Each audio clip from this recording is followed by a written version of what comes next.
আসসালামু আলাইকুম সবাইকে। আশা করি সবাই ভালো আছেন, সুস্থ আছেন। আজকে খুবই গুরুত্বপূর্ণ একটি বিষয় আলোচনা করব, যেটা ইতিমধ্যে আপনারা ভিডিও থাম্বনেল বক্সে দেখতে পেয়েছেন।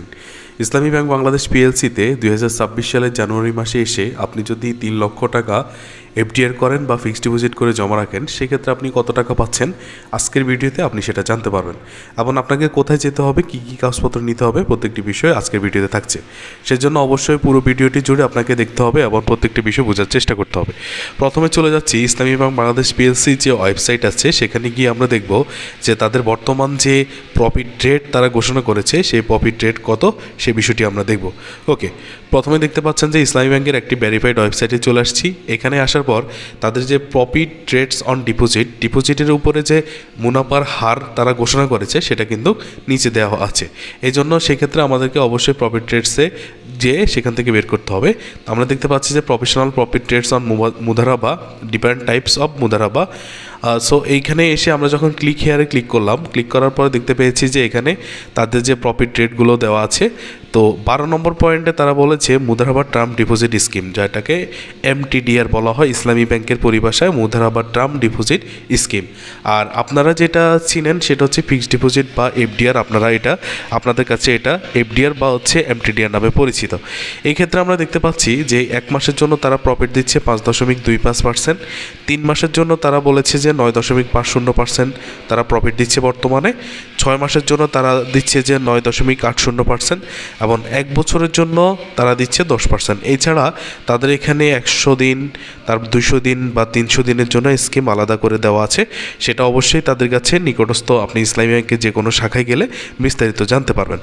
তো এইখান থেকে যে প্রফিট রেটগুলো কালেকশন করেছি, এই প্রফিট রেটগুলো আমরা একটা এক্সেল শিটে বা ক্যালকুলেশন করে আপনাদের জন্য খুব সহজে বের করব এবং দেখব সেখানে আমরা কত টাকা পাচ্ছি 3 লক্ষ টাকার বিপরীতে। ওকে, আপনারা দেখতে পাচ্ছেন ইতিমধ্যে আমরা কিন্তু চলে আসছি যে তাদের যে প্রফিট স্কিম বা প্রফিট রেট অনুযায়ী তারা কত টাকা আমাদেরকে দিচ্ছে। আমরা এখানে লিখেছি ইসলামী bank Bangladesh PLC fixed deposit rate 2026 এবং সম্ভাব্য মুনাফা। এখন সম্ভাব্য মুনাফা কেন লিখেছি এখানে যে আমাদের উপরে যে পার্সেন্টেজগুলো দেখতে পেয়েছেন বা আপনারা যে পার্সেন্টেজগুলো আমরা একটু আগে দেখেছি, এই পার্সেন্টেজগুলো কিন্তু প্রতিনিয়ত বা সবসময় এক থাকে না। আপনাদেরকে বলে রাখি, ইসলামী ব্যাংকের ক্ষেত্রে বা বাংলাদেশে ইসলামী শরিয়া ব্যাসের যে ব্যাংকগুলো আছে, তাদের এই প্রফিট রেটগুলো বা এই মুনাফার রেটগুলো কিন্তু প্রতিনিয়ত তারা তাদের ব্যবসায়িক কার্যক্রমের উপর ভিত্তি করে শরিয়া মোতাবেক কিন্তু তারা এগুলো পরিবর্তন করে থাকে।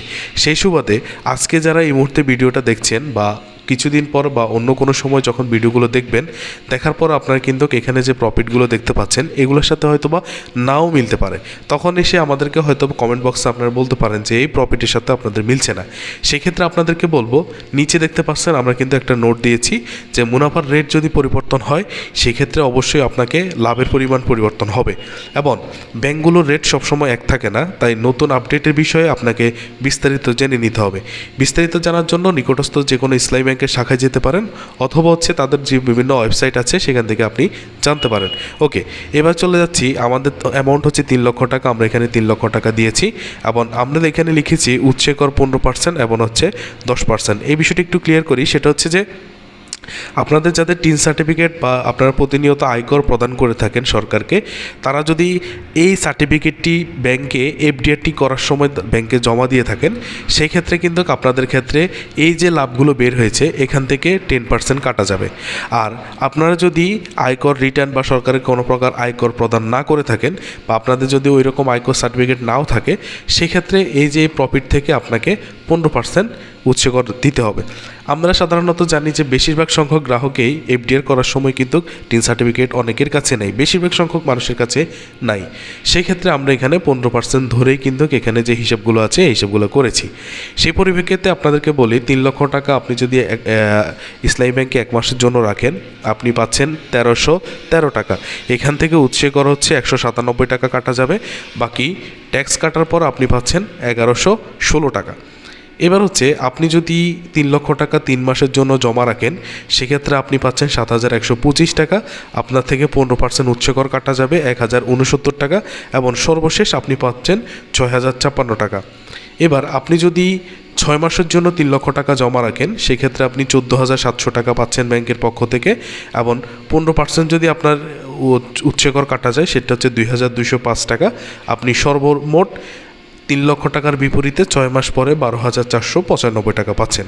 এবার আপনি যদি 3 লক্ষ টাকা 1 বছরের জন্য জমা রাখেন, মানে 12 মাসের জন্য জমা রাখেন, তারা দিচ্ছে 10%। এর পরিপ্রেক্ষিতে আপনার মুনাফা আসে 30,000 টাকা। এই 30,000 টাকার উপরে 15% যদি উৎসে কর কাটা যায়, সেই ক্ষেত্রে 4,500 টাকা। এবার সব কিছু কাটার পরে আপনি 1 বছরে প্রফিট পাচ্ছেন 25,500 টাকা। আশা করি এই বিষয়টি আপনারা বুঝতে পেরেছেন যে আমরা এখানে যে পার্সেন্টেজগুলো বের করেছি বা এই পার্সেন্টেজগুলো ইসলামী ব্যাংক দিচ্ছে, বর্তমানে এই পার্সেন্টেজ অনুযায়ী কিন্তু আপনি বর্তমানে লাভগুলো পেয়ে থাকবেন। এবার এই বিষয়ের উপরে কিছু প্রশ্ন অনেকেই কমেন্ট বক্সে করে থাকেন। যেমন অনেকেই প্রশ্ন করেন যে আপনি 1 বছরের জন্য ডিপিএসটি করেছেন বা এফডিআরটি করেছেন, কিন্তু আপনার 6 মাস বা 1 মাস বা 2 মাসের মাথায় যখন হঠাৎ করে কোনো একটা প্রয়োজনে আপনার টাকাগুলো প্রয়োজন হয়েছে, যেমন আপনি 1 বছরের জন্য করলেন, 3 মাসের জন্য আপনি ব্যাংকে গিয়ে সেটা ভাঙতে চাচ্ছেন বা ভাঙবেন, এই ক্ষেত্রে ব্যাংক আপনাকে টাকা দিবে কিনা? অবশ্যই ব্যাংকে আপনাকে চাহিদা মাত্র টাকা দিবে। কারণ ব্যাংকের সাথে চুক্তি আপনার 1 বছর হলেও আপনি কিন্তু ব্যাংক চাহিদা মাত্র আপনার টাকা দিতে বাধ্য থাকবে। সেক্ষেত্রে আপনি যেহেতু চুক্তির একটা ব্যাংকের বরখেলাপ করেছেন, সেক্ষেত্রে আপনার যে লাভ পাওয়ার কথা ছিল, ব্যাংক কর্তৃপক্ষ আপনাকে সেই লাভটা দিবে না। এই একটা বিষয়। 2 নম্বর পয়েন্ট যে আপনি অনেক সময় দেখা যাচ্ছে কি আপনি 3 মাসের জন্য করেছেন বা 1 মাসের জন্য করেছেন। এখন অনেকে কি করে 3 মাসের জন্য অ্যাকাউন্টিং করে আপনারা দেশের বাইরে চলে যান। সেই ক্ষেত্রে অনেকে চিন্তা করেন যে 3 মাসের জন্য করেছেন, 3 মাস পর তো এটার মেয়াদ শেষ, সেই ক্ষেত্রে পরবর্তীতে আপনি কি 3 মাস করতে পারবেন কিনা বা 3 মাসের জন্য পরবর্তীতে কি হবে? এই ক্ষেত্রে ব্যাংক কর্তৃপক্ষ বলেছে যে আপনি যদি 3 মাসের জন্য করে যান, প্রত্যেক 3 মাস পরে এখানে যে 6,056 টাকা লাভ, ঠিক একইভাবে নতুন রেট অনুযায়ী লাভগুলো ঢুকতে থাকবে এবং পরবর্তী 3 মাসের জন্য কিন্তু এটা অটোমেটিকলি চলতে থাকবে।